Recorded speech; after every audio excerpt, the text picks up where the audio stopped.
Sector ahead of the silly season. To discuss this further, I'm joined in studio by Sonto Ndlovu, Limpopo Tourism Agency CEO, as well as Unathi, Henama, Tourism Lecturer at the Tshwane University of Technology. Thank you so much for joining me this morning. Thank you. I think maybe let's start off by looking at what is actually happening in the tourism sector. I mean, just last year we saw Stats SA releasing figures that I think 1 in every 22 South Africans are, within the tourism sector, and that it really is a booming sector and has contributed so much to our GDP.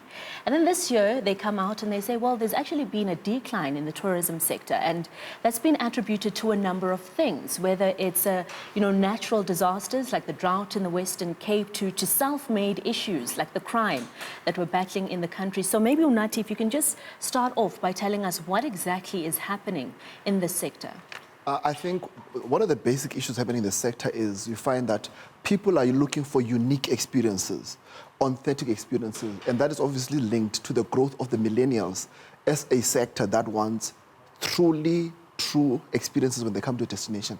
And South Africa is starting to realize that, and destinations are packaging themselves to offer truly authentic experiences where I, as a tourist, come here, but I come back a different person because I have learned something. The tourism sector, yes, we've got a few challenges, but it continues to grow. It is the new gold and undisputed. It creates the vast amount of entry-level positions compared to any other sector. So we have to support it. We need visa friendliness. We need to address the issue of crime and also perception. But South Africa can still win. This is a sector that I know is going to grow, but we must support it. Absolutely. And I mean, let's speak about some of the trends that we've been seeing. There's this word that they keep throwing around, leisure. So it's the combination of business and leisure travel. And maybe Sonto, maybe you can answer on this. Are a lot of companies jumping onto that bandwagon of seeing, their executives being able to travel for business, but also leisure? Thank you very much for having me. What's very interesting in tourism is that once you have leisure, you have what we now call business events. This is when people are traveling for conferences sent by their companies or different associations around the world to attend a conference. But equally so, when they travel, they realize they will never go to that destination again. So they want to maximize and capitalize. So they will get their friends or their girlfriends or their family to actually join the trip. And then now you start to mix the business and then the leisure. But also what we do in the space of business events, we package the conference with experiences you can do either pre the conference or post the conference so that you can fully maximize. So that has been happening for quite a while, and it continues to happen. And what we find is that particularly in Limpopo, where a lot of people have said, well, maybe you don't play in the conferencing space, but we are. We've just hosted a mega conference, 1,500 people in Bila, from all over the world, from like over 60 countries. And when they were there, they stayed, they went to the Kruger. They wanted to see Mahuba's cloth because we were there marketing, saying to them, you can see these places. And I want to discuss this a bit further, but let's quickly take an ad break and we'll be back with this conversation when we return. Stay with us.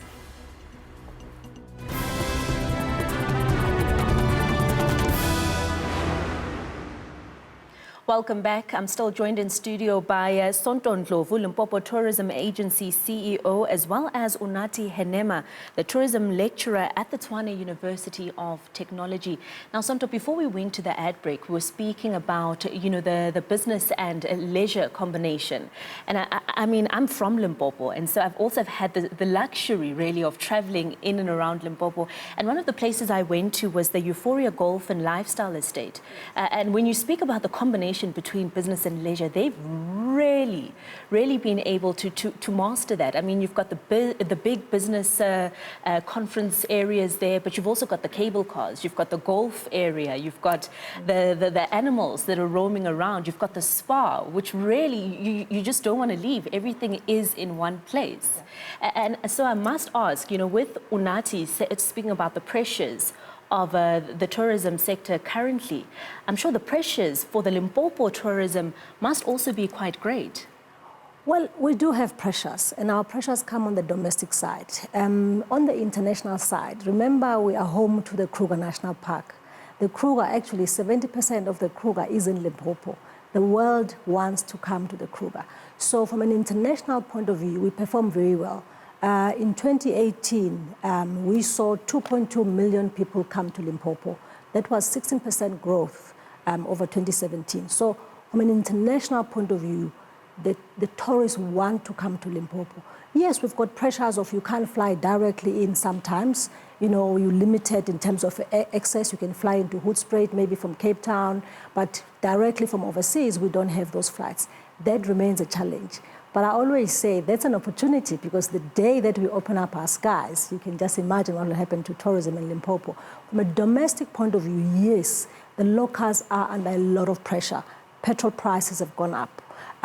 Food has gone up. So you are competing with whether travel or food on the table, which are just some of the realities. But coming back to the product that you're speaking about, this is one of our flagship products in the province that is in Waterberg. And it's more than just a combination of business and leisure there. It's actually sports tourism, because we're hosting tournaments there. People come and attend the tournament, but they also want to do the spa, they want to go to the cable car. There's also a family water park. So now families can come and travel together. When the dad is on the course, the mom is at the spa, the kids are actually at the water park. So you're killing sort of 3 birds in one. Yeah. And that has become a destination, and everybody wants to come there, yeah. And we love it. And speaking about killing 3 birds in one, let's speak about that trend, 3-generational travel, where you have the child, you've got the parents, you've got the grandparents, you've got the great-grandparents. You know, how can families really plan for that number of people all in one holiday? Well, what we encourage the products to do from our side is to provide diversity. And again, this product that we're speaking about that has done that successfully, that is able to sort of look at what are the different needs and how can they, as a product, be able to satisfy those needs. Because also what we know is that with technology being one of the biggest trends in the world and also in travel, your kids want to be connected with the digital, the gadgets. The parents want to be watching a game somewhere or doing something else. So now there has to be that diversity and diversification in the product offering itself. But also, equally so, on the side of the consumer or the traveler, they also have to start planning differently. So you find that it is your child that will say, "Mommy, where are we going? I've seen something very nice on an app or, you know, on some website," versus, you know, the dad calling a travel agent and trying to book. So now you've got to try and mix things up and plan in line with the current trends. Yeah, absolutely. And let's speak about that planning, Unathi. I mean, the use of technology now, we cannot deny, has really changed the way we book our travels. And one must ask if there really is a need for travel agents in a time where you can book an entire holiday package, you know, in the comfort of your own home. We've got eBucks that allows you to book for an entire family on money that you've spent throughout the year. Is there a need for travel agents? Yes, there's still a need for travel agents, but more people are going towards technology. But the intense knowledge, specialist knowledge that travel agents have, you can never replace that. I mean, I was recently in Vietnam. One travel agent called me and told me where I could go and eat. So it actually improved my experience. But both can coexist, technology and also travel agents. There will always be a place for a travel agent. Yeah. And do you agree with that? You know, in Africa, we've got to take cognizance of the fact that, yes, technology is a big trend, but not everybody sort of is comfortable or still has access to, you know, internet connectivity. So you cannot wipe out, the travel trade, as we call them. But what is equally important is that even the travel agents, they must be in that space of offering, you know, that cocktail of, you know, either access us via, the internet or apps, but also be able to walk in. I mean, I think Flight Center, for example, they've done a very great job. You know, you can still walk in, but equally you can sit at home and do all these things. But you can go into booking.com and you can book and get all these things. So it sort of gets, the cocktail, as I call it. Yeah. But again, remember what is happening right now with the pressures. People are looking for affordability. So what does technology do? It cuts out the middleman. So when there's money pressures, sometimes it's easy for people to go on to the internet and find the information and cut out, you know, the cost of actually walking into an agent and getting all that done for them. And they're starting to become empowered travelers. Because right now we're looking for the bargain, you're looking for the value for money, you're looking for where can I save that extra money because I really want to go on that December holiday, with or without the economic challenges. Absolutely. And one of the other trends that we've been seeing is medical tourism. You know, where people from across the continent even and across the world are coming to South Africa for medical treatment, but staying for longer days and end up making more of their experience here. Maybe you can speak to that, Unathi. You find that the medical treatments, possibly in the USA, there's a long line. And then South Africa's got a very good private healthcare system. So somebody can come here, the medical aid will pay, including the flight ticket and also the holiday. And they're able to recuperate in South Africa and go back home with, you know, looking differently from how they came here at the beginning. And that means that we have to ensure that we protect our private healthcare system to remain world-class, because this is a very, very big market. And South Africa is doing very great in medical tourism. Yeah, and let's speak about, we cannot have this conversation of tourism without speaking about, you know, the incidents of the looting and the xenophobic attacks that we've seen in our country. Has that in any way affected, you know, the influx of tourists from neighboring countries into South Africa? I don't think it will have an impact, but perception sometimes trumps reality. South Africa is a very important market for our neighboring countries, especially from shopping, because our neighboring countries come here for shopping, education, healthcare, and otherwise. These unfortunate incidents, the law enforcement must do their job so that tourism is able to succeed.